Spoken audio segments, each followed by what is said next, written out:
Ер нь бол авилгал шудраг бус байдал бас төрд хит их хэрэг мэдэлд өвдөрснөөс бас баялагын шудраг бус хуваарлтаас эхэлдэг гэж бол боддог. Тийм учраас авилгалтай тэмцэх газар бол одоо соён гэгэрүүлэх үүргээ илүү ухамсарлаж ажилласаа гэж хүсэж байна.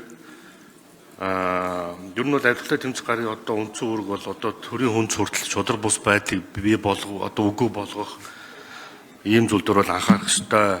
Тэгээд миний гол хэрэгж байгаа санаа бол ер нь 2016, 2022, 2024 оны сонгуулийн жил угтсан одоо улсын төсвүүдийн нэмэгдэлт хэлэлт за мөн түнтэй холбоотой арилжааны банкудаас гарч байгаа бэлэн мөнгөний гаралт бол яг сонгуулийн жил болон сонгуулийн тухайн 4, 5, 6 сард өмнөх оны үетэйгээ харьцуулахад 6-8 дахин ийм өсдөг ийм одоо статистик мэдээлэл байна. Энэ бол одоо сонгуул өөрөө улс төрийн сонгуул өөрөө мөнгнөөс маш их хамааралтай, мөнгөний хүчин зүйлээс маш их хамааралтай боллоо гэдгийг бол харуулж байгаа.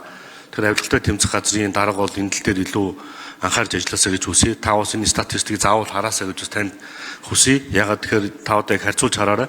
Сонгуулийн жил тухайн сард гарсан бэлэн мөнгөний гаралт өмнөх жилийн тухайн сартай харьцуулахад хамгийн багадаа 8 дахин өссөн байгаа нь энэ бол сонгуулийн одоо сонгуул угтсан одоо бэлэн мөнгөтэй холбоотой. За бас энэ улс төрийн намуудын санхүүжилтийг заавал ярих ёстой. Улс төрийн намын санхүүжилтийг одоо бид нар бий болж чинь хувьдаа хуульчилсан авилгал гэж үзэж байгаа.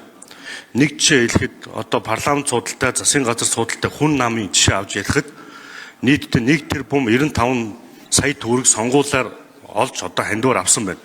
Үүнийхээ 1 тэрбум 45 сая төгрөгийг зөвхөн нэг компани түүний хамаарал бүхий 37 охин компаниас 1 тэрбум 45 сая төгрөг хандив авсан.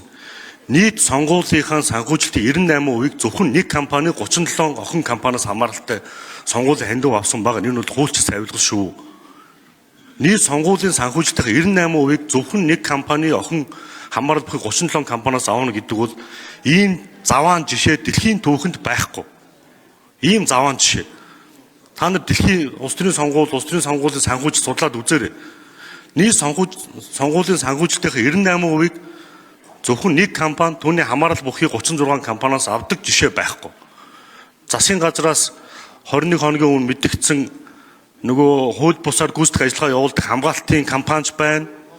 Интернет эмнэлэгч байна. Бела Вестагийн суугч байна. Тэгэхээр авилгалтай тэмцэх газрын хувьд бол ийм улс төрийн намын санхүүжилтээр маш сайн анхаарч ажилласаа гэж хүсэх гэсэн. Ер нь цаашдаа манай их хурл, манай засгийн газар бид нар бүгдээрээ улс төрийн намын санхүүжилтийн ил тод байдлыг бий болгох хэд нэг компаниас хамааралтай байх нэг компани хаяа бүхий 30-40 компаниас хандив авдаг ийм байдлыг бас бид нэр зогсоох ёстой. Үүн тал дээр бол анхаарах ёстой. Энэ бол хуульчлагдсан авилгал шүү. Би энийг цохож хэлэх гэсэн. Дэлхийн түүхэнд ийм заваан түүх байхгүй гэдгийг би дахиж хэлье. Нийт санхүүжилтийн 98% зөвхөн нэг компаниас авдаг ийм улс төрийн нам байж болохгүй. Компани нам юм уу юу юм бэ ч одоо. Тэгэхээр энэ бол эрх мэдлийг хууль бусаар худалдаж авах гэсэн, төрийн эрх мэдэл хууль бусаар гарах гэсэн тэрийг хуульчлагдсан хулгай олгож хийж байгаа хэлбэр шүү гэдгийг би энэ цохон тэмдэглэх гэсэн. Тэгээ авилгалтай тэмцэх газар бол соён гэгэрүүлэх, урьдчилан сэргийлэх ажлаа илүү сайн анхаарч ажилласаа. За мөн дараа нь улс төрийн намуудын санхүүжилт, сонгуулийн угтсан бэлэн мөнгөний гаралт одоо түүгээр дамжсан сонгуулийн санхүүжилтээр илүү бас анхаарч ажиллавал бидний яриад энэ бүх зүйл өөрөө байхгүй бол цэцлэгдэх болно гэдгийг хэлэх гэсэн.